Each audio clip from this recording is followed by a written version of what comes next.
Hello, good evening everyone.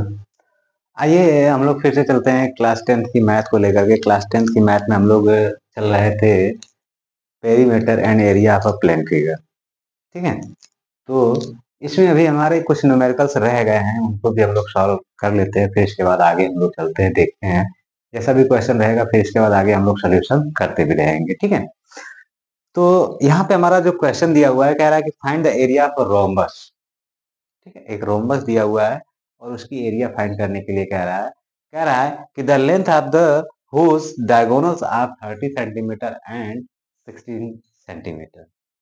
एक rhombus है, rhombus के दोनों डायगोनल्स दिए हुए हैं। एक की लेंथ है 30 सेंटीमीटर और दूसरे की लेंथ है 16 सेंटीमीटर। ठीक है, कह रहा है also find the perimeter of the rhombus. कह रहा है उसके बाद भी हमें पेरीमीटर भी ज्ञात करना है।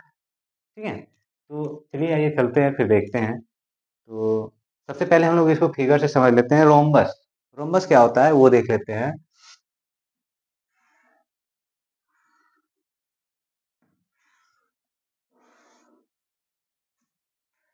रोम्बस जो होता है, ठीक है, रोम्बस जो होता है वो भी हमारा क्या होता है, उसके भी ऑल साइड्स इक्वल होते हैं। जैसे स्क्वायर होता है, स्क्वायर के भी ऑल साइड्स इक्वल होते हैं, उसी तरीके से रोम्बस जो होता है इसके भी ऑल साइड्स इक्वल होते हैं।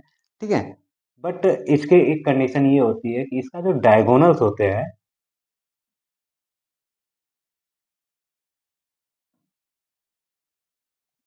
ये जो डायगोनल्स हैं, ये एक दूसरे को 90 डिग्री के एंगल पे बाइसेक्ट करते हैं। क्या करते हैं? 90 डिग्री के एंगल पे बाइसेक्ट करते हैं, यानी ये हमारा एंगल 90 डिग्री है। अगर एक एंगल 90 डिग्री हुआ तो उसके चारों एंगल 90 डिग्री एंगल के होंगे। ठीक है, यानी ये भी हमारा 90 होगा, ये भी हमारा 90, ये भी हमारा 90 होगा। क्लियर? ठीक है, तो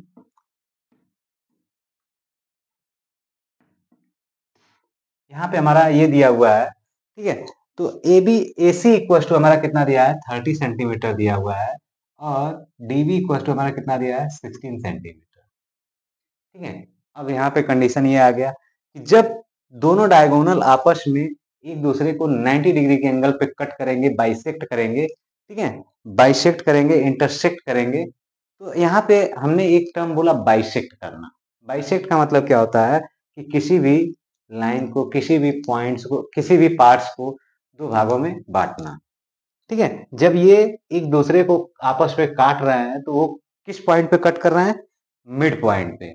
यानी इनका बाइसेक्ट जो होगा, जैसे कहने का मतलब EO, ये मान लीजिए ओ पॉइंट है।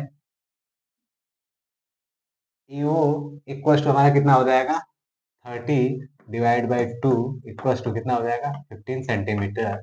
एंड BO इक्वल टू हमारा कितना हो जाएगा? 16 divide by 2 equal to 8 centimetre. Clear? ये बात ध्यान में रखिएगा। ठीक है, फिर इसके बाद सबसे पहले तो हमसे पूछा है कि एरिया फाइंड करिए, तो एरिया भी हम लोग फाइंड कर लेते हैं। रोम्बस का एरिया क्या होता है? रोम्बस के एरिया का फॉर्मूला होता है कि area equal to half into D1 into D2। ये होता है half into product of diagonals.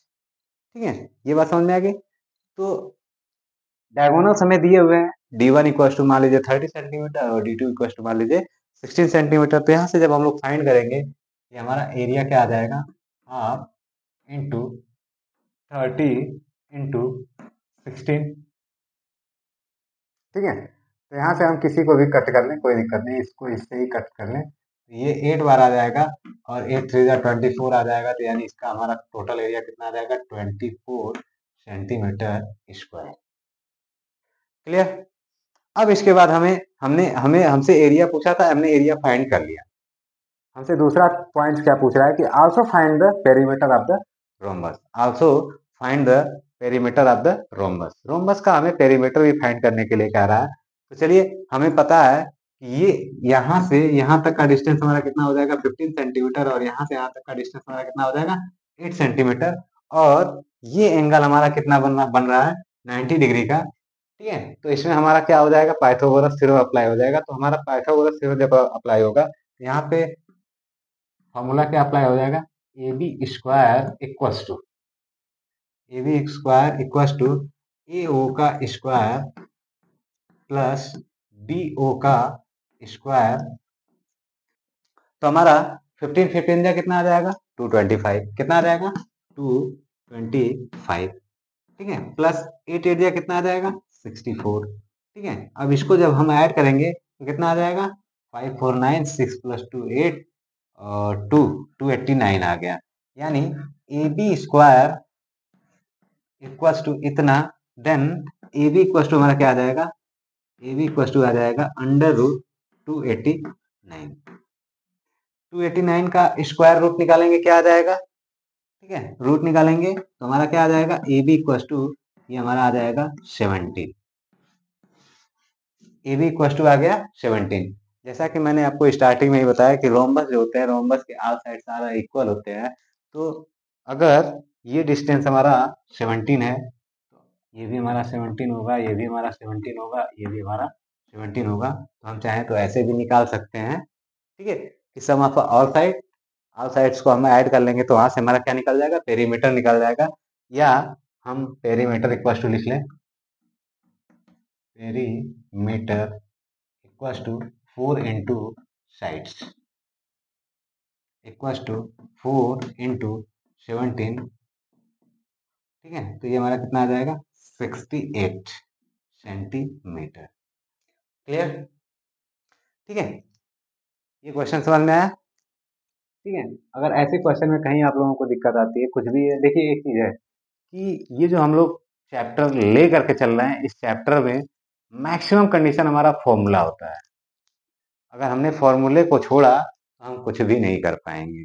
Clear, तो फॉर्मूला बेसिकली हमको ध्यान रखना है। ठीक है, हर एक फिगर के लिए, मतलब हमारा कौन सा फिगर कैसा बन रहा है, कभी पैरेललोग्राम बन रहा है, कभी रोम्बस बन रहा है, कभी ट्रेपेजियम भी बनेगा। ठीक है, कभी कैसा फिगर बन रहा है, तो इन सारे फिगर्स को हमें ध्यान में रखना है कि किसमें कौन सा फार्मूला हमारा अप्लाई हो रहा है। ठीक है, तो अगर हमें फार्मूले को अगर पता रखें तो हम सारे क्वेश्चन आसानी से सॉल्व कर सकते हैं। क्लियर, देन अब हमारी बातें आती हैं कि अगर हमारे पढ़ाने का तरीका और न्यूमेरिकल्स समझाने की और वीडियो, अगर आपको कंटेंट वगैरह सब अच्छा मिल रहा है तो आपको भी सिर्फ इतना ही मेहनत करना है, लाइक करना है, कमेंट करना है, फिर इसके बाद चैनल को सब्सक्राइब कर लीजिए, नहीं किए हों तो, और दूसरों से सब्सक्राइब करवा भी दीजिए, शेयर कर देंगे तो और बढ़िया है। ठीक है, ओके।